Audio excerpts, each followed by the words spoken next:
നമസ്കാരം, പുതിയ വീഡിയോയിലേക്ക് എല്ലാവർക്കും സ്വാഗതം. ഇന്നിപ്പോൾ അവിടെ നടക്കുന്ന ലൈവിൽ നടക്കുന്ന കുറച്ച് സംഭവങ്ങൾ നമുക്ക് പറയാം. അതിനു മുമ്പ് ഒരു കാര്യം പറയട്ടെ. ഇന്നലെ വാഷ് ബേസിൻ്റെ അടിയിൽ ആരോ പീരീഡായിട്ട് ആ വെച്ച പാഡ് അതിൻ്റെ ഉള്ളിൽ കൊണ്ടിട്ടാണ് വാഷ് ബേസിൻ്റെ അടിയിൽ. എന്ത് നാണക്കടല്ല, എന്തോ ആണുങ്ങളൊക്കെയുള്ള സ്ഥലമാണ്.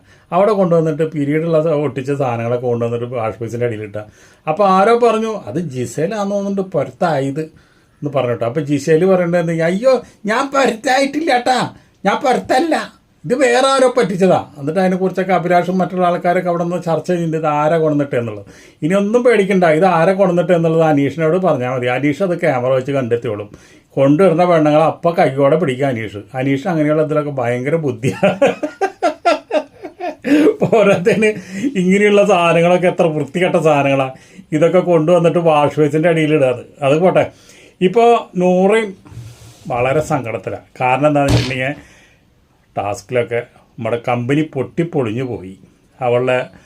അവൾക്ക് കിട്ടിയ ഇതുകൊണ്ട് അവർക്കൊരു ഇത് കിട്ടിയിട്ടുണ്ടല്ലോ, സൂപ്പർ പവർ. ആ പണ്ടാരം പോയി. ആകെ സങ്കടത്തിൽ വന്നിരിക്കുക. എല്ലാവരും ടാസ്ക് കളിച്ച് വന്ന് ക്ഷീണിച്ച് ഇങ്ങനെ എല്ലാവരും കൂടി ഇരിക്കുക. ഭക്ഷണം ഒട്ടും ആയിട്ടുമില്ല. അപ്പോൾ അനുമോൾക്ക് എന്താണെന്ന് വെച്ചിട്ടുണ്ടെങ്കിൽ വിശന്നു. അനുമോൾ എന്താണെന്ന് വെച്ചിട്ടുണ്ടെങ്കിൽ പണ്ടത്തെ പോലെ അവൾക്കെല്ലാം സർവ്വ അധികാരിയാണല്ലോ. അവൾക്ക് ബിഗ് ബോസ് എല്ലാ അഹങ്കാരങ്ങളും അവിടെയുള്ള എല്ലാവരും ഒതുക്കാനും അതുപോലെ തന്നെ TRP ഉണ്ടാക്കാനും കൊണ്ടുവന്ന് ഇരുത്തിയുള്ള ഒരു കൂതരാണല്ലോ. അതുകൊണ്ടാണ് അവൾ ഓടി വന്ന വഴിക്ക് ഫ്രിഡ്ജ് തുറന്നു, അവിടെ നിന്ന് ഒരു ക്യാരറ്റ് എടുത്ത് തിന്നുക.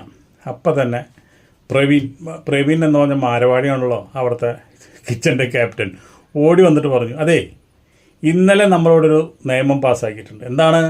ഈ കിച്ചൻ്റെ ഉള്ളിലേക്ക് ഒരാളും കയറരുത്, ഞങ്ങളോട് ചോദിക്കാണ്ട് നിങ്ങൾ അവിടെ നിന്ന് ഒരു മുട്ടുസൂചി പോലും എടുക്കരുത്. നീ എന്തിനാണ് ഈ ക്യാരറ്റ് എടുത്തത്? ഞാൻ വിശന്നപ്പോൾ എടുത്തു, ഞാനെടുക്കും. ഞാൻ ക്യാരറ്റല്ലേ എടുത്തുള്ളൂ, വേറെ ഒന്നും എടുത്തില്ലല്ലോ. ക്യാരറ്റല്ല, ഒരു മുടിയേഴ അവിടെ നിന്ന് എടുക്കണം എന്ന് വെച്ചിട്ടുണ്ടെങ്കിൽ എന്നോട് ചോദിക്കണം. ഇപ്പോൾ ഇവിടെ എന്താ വെച്ചിട്ടുണ്ടെങ്കിൽ ആ ക്യാരറ്റ് പകുതി കടിച്ചിട്ട് ആ സാധനം കൊണ്ടുവന്ന് അവിടെ വെച്ചു. അത് അവിടെ വെച്ചോട് കൂടിയിട്ട് അപ്പോഴേക്കും പിന്നെ ഓരോരുത്തർ അതിൻ്റെ മുകളിൽ വഴക്കായി, തെക്കും തിരക്കും ബഹളായി. എല്ലാവരും ഇതിൻ്റെ കൂടെ എല്ലാവരും കൂടി ചേർന്നു. ലാസ്റ്റ് അവിടെ ഈ ഒരു ക്യാരറ്റ് കള്ളി, നീ ഒരു ചപ്പാത്തി കള്ളി, നീ ഒരു ക്യാരറ്റ് കള്ളി എന്നൊക്കെ പറഞ്ഞ് എല്ലാവരും കൂടിയിട്ട് അങ്ങോട്ട് തുടങ്ങി. അപ്പോൾ പറഞ്ഞു, നിങ്ങളെപ്പോലെ ഊളയല്ല ഞാൻ എന്താ വന്നു വെച്ചിട്ടുണ്ടെങ്കിൽ ഇവിടെ നിങ്ങൾക്കൊക്കെ ഫുഡ് അടിക്കാനും നിങ്ങൾക്കൊക്കെ റെക്കമെൻഡേഷൻ തരാനായിട്ട് നിങ്ങളൊന്നൊരു കണ്ടൻറ്റും ഒരു മയിര് ഇവിടെ ഉണ്ടാക്കുന്നില്ല. അപ്പം നിങ്ങൾക്കൊക്കെ വേണ്ടിയിട്ട് ഫുഡ് കിട്ടാനും TRP കിട്ടാനും ബിഗ് ബോസിന് പൈസ കിട്ടാനും വേണ്ടിയിട്ട് ഞാനിവിടെ വന്നിരുന്നിട്ട് കണ്ടൻറ്റ് ഉണ്ടാക്കുന്നത്. അപ്പോൾ അതുകൊണ്ട് ബിഗ് ബോസിന് തന്നെയാണ് ആവശ്യം. എനിക്ക് മാന്യമായുള്ള റെക്കമെൻഡേഷൻ തന്നിട്ട് എന്നോട് ഇരുത്തി പോകണത്. ഒരു പ്രാവശ്യം ഇവിടെ പറഞ്ഞതാണത്. എന്നിട്ട് അന്ന് മോഹൻലാൽ കഴിഞ്ഞ ആഴ്ച പറഞ്ഞതാ.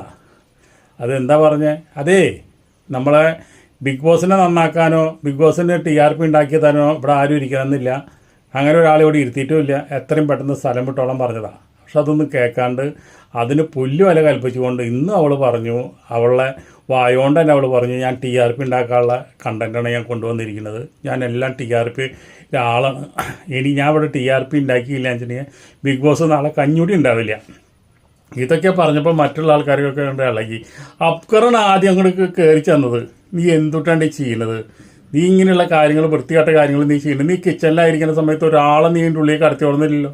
നീ അലറില്ലായിരുന്നേ, ഒരു സാധനം എടുക്കാൻ സമ്മതിച്ചോന്നില്ലല്ലോ. ഇപ്പം നീ വേറെ കിച്ചൺ ടീമുള്ളപ്പോൾ അവരോട് ചോദിക്കാണ്ട് നീ എടുത്ത് തെറ്റണം. അപ്പോൾ പറഞ്ഞു, പോടാ മുതുക്ക, നീയൊക്കെ എന്തിനാണ്ടാ കൊള്ളുക? നിനക്ക് 10 ആനയ്ക്ക് തിന്നാളാ നിൻ്റെ ശരീരം വെച്ചിട്ട് നീ എന്തുകൊണ്ടാണ് ചെയ്യുന്നത്?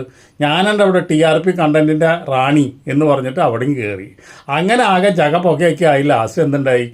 ഈ വിഷയം വലിയൊരു വിഷയമായിട്ട് മാറാനായിട്ട് നിൽക്കുമ്പോൾ എന്തുണ്ടായി വെച്ചിട്ടുണ്ടെങ്കിൽ നമ്മുടെ ഈ അനു നിന്നിങ്ങനെ പ്രസംഗിക്കുന്ന നേരം അവിടെ ആര്യനെ അവളെ നെഞ്ഞെത്തിക്കാൻ ഒരു ഒറ്റ മത്താനി പോയിട്ട് ആര്യനെ കൊടന്നിട്ട് അവളെ പിന്നിലേക്ക് ഒരു ഒറ്റ ഉന്തിയിടല. എന്തായാലും അതെനിക്ക് ഇഷ്ടപ്പെട്ടു. അങ്ങനെ തന്നെ വേണം. ഇവളുടെ അഹങ്കാരം കുറയ്ക്കണമെങ്കിൽ ഇങ്ങനെ കുറേ ഉന്തി കിട്ടി അവിടെ തല കുത്തി അവിടെ വീണു. പിന്നെ അവരോടായി ആര്യനെ അറിഞ്ഞിട്ടില്ല കേട്ടോ. ആര്യനെ അറിയാണ്ട് ഇനി മത്താനി ഉന്തിയിട്ടത്. കാരണം എന്താ വെച്ചിട്ടുണ്ടെങ്കിൽ ഇവരുടെ വായാടിത്തരം കേട്ട് കഴിഞ്ഞാൽ ആർക്കെങ്കിലും ഇളകാണ്ടിരിക്കുമോ? മത്താനി നമുക്ക് ഇഷ്ടമുണ്ടായിട്ട് പറയണതല്ല. പക്ഷേ ചില നേരത്തൊക്കെ മത്താനി ഇതുപോലെ കണ്ടൻറ്റ് റാണീനെ പിടിച്ചു വന്നിട്ട് കുത്തുകുത്തിയത് നല്ലതാണ്. അപ്പോൾ ഇതൊക്കെയാണ് അവിടെ നടക്കുന്നത്. അപ്പോൾ അതൊക്കെ നമുക്ക് വൈകുന്നേരം ആകുമ്പോൾ കാണാം. അടുത്ത വീഡിയോയിൽ നമുക്ക് വീണ്ടും കാണാം. അതുവരെ നിങ്ങളെല്ലാവരും സബ്സ്ക്രൈബ് ചെയ്യുക, ലൈക്ക് അടിക്കുക, ഷെയർ ചെയ്യുക, അങ്ങനെയുള്ള എല്ലാ കാര്യങ്ങളും ചെയ്യുക. ഓക്കെ.